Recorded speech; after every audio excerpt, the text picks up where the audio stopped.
Olá, alunos! Estamos aqui para mais uma aula de Sociologia e nesta aula nós iremos concluir o módulo 3 da apostila de Sociologia, onde nós estamos trabalhando com vocês as bases do pensamento sociológico. Quando nós falamos de bases do pensamento sociológico, nós estamos falando de todo aquele conjunto de teorias que procuraram pensar a sociedade, procuraram analisar a sociedade antes da existência da sociologia. Então, nós vimos com vocês aí vários fatores importantes.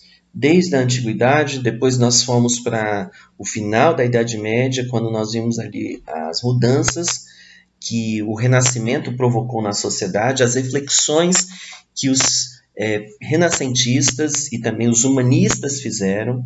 Daí nós fomos na última aula para a questão dos iluministas, trabalhamos com vocês o pensamento iluminista, as mudanças, as transformações que o iluminismo trouxe para a sociedade, né?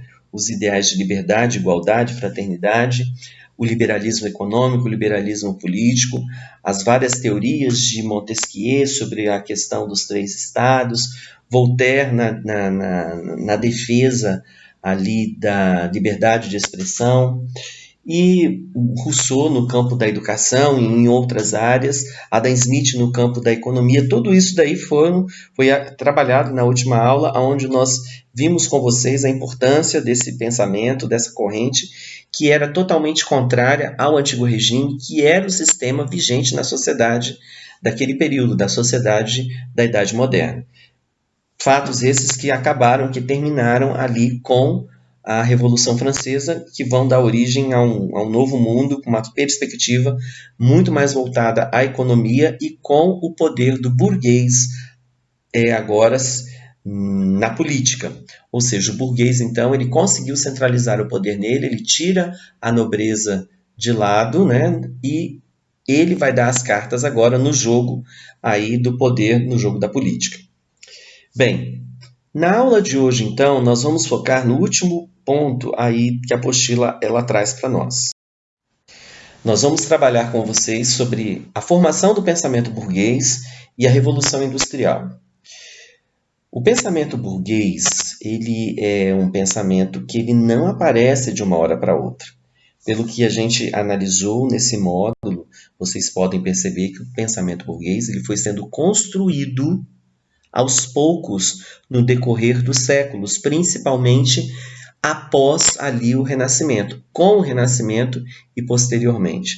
Então, o burguês que aparece por volta ali do ano 1100, 1200, ele vai criar o seu pensamento, ele vai formar esse pensamento, ele vai consolidar esse pensamento. E o iluminismo foi a grande consolidação desse pensamento. No meio disso tudo, nós temos o quê? Nós temos aí a Revolução Industrial. Então, no meio dessa situação toda, vai aparecer a Revolução Industrial, que vai ser a consolidação do poder burguês na economia, no mundo do comércio, e que vai levar a um grande surto de mudanças e transformações dentro da Europa e também nos demais continentes. Então, vejam bem, essa formação do pensamento burguês, esse sujeito, né, retratado nesse quadro, né, contando o dinheiro, o burguês é um sujeito que ele valoriza o dinheiro, ao contrário do homem medieval que valorizava a terra, o burguês vai valorizar o dinheiro, né, ele está ali, né, contando o dinheiro, ele trabalha, algo que o homem medieval não fazia, quem trabalhava era o servo, né, era vergonhoso, principalmente na França, que um nobre trabalhasse. Então, são conceitos que são mudados. Quando chegamos ao Renascimento, então nós temos uma quebra muito grande de paradigmas, como nós vimos, surge o humanismo. Com o humanismo, essa centralização agora no homem, ao invés de uma centralização em Deus, como ocorreu durante a Idade Média, nós temos a centralização no homem, nasce o racionalismo, que vai nos levar ao quê? Nos vai levar ao método científico, às grandes discussões que vão dar origem ao método científico que nós hoje utilizamos no nosso dia a dia. Dentro desse contexto aí, então, nós vamos ter o que? O surgimento do iluminismo, das teorias iluministas, e dentro dessas teorias nós temos o liberalismo político e temos também o liberalismo econômico. O liberalismo político entrando em choque com o absolutismo dos reis, o autoritarismo dos reis daquele período, daquela época, e o liberalismo econômico entrando em choque com a política monetária que era formulada naquele período, que era obedecida naquela e tinha sido implantada e era obedecida naquela época, que consistia em quê? No mercantilismo, que era aquele sistema em que tudo era controlado pelo Estado, pelo rei. O rei tinha poderes absolutos, principalmente em cima da economia, e havia ali todo aquele contexto de monopólios, com o Pacto Colonial, onde cada país europeu procurava ter um número maior de colônias, e essas colônias tinham que obedecer ao Pacto Colonial só comprando ou só vendendo para quem? Para a sua metrópole. Tá? E isso o liberalismo econômico vai condenar. Ele vai defender o livre mercado, ele vai defender que o cidadão, o ser humano, esse indivíduo, ele deve ter liberdade para fazer negócio da maneira como ele bem pensa, bem imagina e tudo mais. Bem, tudo isso daí nos leva à formação desse pensamento burguês. E aí, esse processo nos leva ao próximo, que é justamente o quê? A questão da Revolução Industrial. Mas aí você fala, professor, como, o que tem uma coisa a ver com a outra? Aparentemente você olha assim, não tem muita coisa a ver, mas são dois fatos históricos, sociológicos, que estão totalmente interligados. A Revolução Industrial, ela iniciou na Inglaterra, no século XVIII, por volta do ano 1760, nós temos ali o boom da Revolução Industrial, né, aquele ímpeto do início, com o desenvolvimento do motor a vapor. Nisso você tem que lembrar que lá na Inglaterra, onde a Revolução Industrial iniciou, a Inglaterra passou por todo um processo revolucionário no século XVII. A Inglaterra passou de 1642 a 1648, 1649, pela Revolução Puritana, de 1649 a 1658, pelo Protetorado Cromwell, e de 1688 a 1689 pela Revolução Gloriosa. Todas essas revoluções elas acabaram concentrando o poder na mão da burguesia e levaram, na Revolução Gloriosa, a formar o sistema que nós conhecemos hoje como monarquia parlamentarista, onde os reis reinam, porém não governam. Quem governa é o primeiro-ministro. E, em geral, esse primeiro-ministro ele vem da burguesia. Esse processo político que eu acabei de citar para vocês, que ocorreu na Inglaterra, propiciou o quê?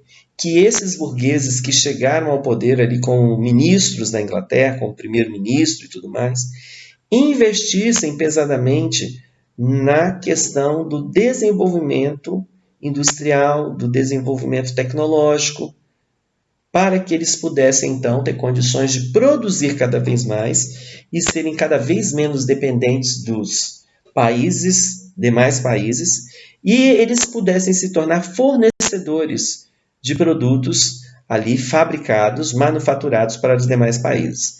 Nesse processo, então, surge o motor a vapor, é desenvolvido esse tipo de motor, e esse motor a vapor ele vai mudar as relações de trabalho que existiam até aquele período. Nós vamos ter uma série de mudanças na sociedade, êxodo rural. Cada vez mais pessoas vão vir trabalhar aonde? Elas virão para trabalhar nos grandes centros, surgem as fábricas, as oficinas das pessoas que trabalhavam, né, de maneira rudimentar, elas vão desaparecer porque não vão conseguir competir, né, com as grandes fábricas. Nós vamos ter um crescimento desordenado das cidades. Com isso, vai ter o aumento da mão de obra disponível, que vai gerar desemprego, vai gerar o achatamento dos salários. nós vamos ter um nível de poluição muito grande, um desgaste do meio ambiente, né, dos recursos naturais, e tudo isso daí vai provocar doenças, principalmente doenças do trato respiratório. Entre outros problemas, a poluição do ar, dos rios e assim por diante. Tudo isso, tá, meus queridos, fez com que muitos filósofos começassem a temer um levante popular. Por quê? As cidades começaram a ficar divididas. Nós tínhamos ali o bairro dos pobres, aonde estavam as fábricas, completamente poluídos, sem estrutura de saneamento básico, sem estrutura nenhuma. E nós tínhamos lá longe, tá, o bairro dos ricos, né, os damas da vida, né, condomínios fechados, com tudo do bom e do melhor, o luxo lascado, aquela coisa toda. E aí alguns filósofos, tá, gente, como Saint-Simon e outros, né, Charles Fourier e outros mais, já dentro do século XIX, começaram a perceber que se alguma coisa não fosse feita nessa sociedade, tá, gente, o que iria ocorrer? Essa sociedade iria entrar em colapso, haveria um caos. E pensando nisso, eles começaram a lançar teorias. E vai ser desse processo aí, de se pensar sobre a sociedade no século XIX, vamos ter o aparecimento do positivismo. O que foi o positivismo? Foi a primeira escola de pensamento sociológico criada por esse sujeito aqui, ó, Auguste Comte, que é considerado um dos pais, um dos ícones aí, né, da sociologia clássica, o fundador dela. A influência de Auguste Comte foi tão forte, o positivismo dele, que nós percebemos essa influência no Brasil, principalmente aqui nessa frase que temos na nossa bandeira republicana, Ordem e Progresso, que foi uma frase criada por Auguste Comte, que foi o pai do positivismo esse que teve uma influência muito forte no Brasil e que ainda, de certa maneira, o tem. Meus queridos, nós terminamos a nossa matéria desse módulo. Gostaria que vocês fizessem todos os exercícios. Vou postar aí o que vocês devem ou não fazer.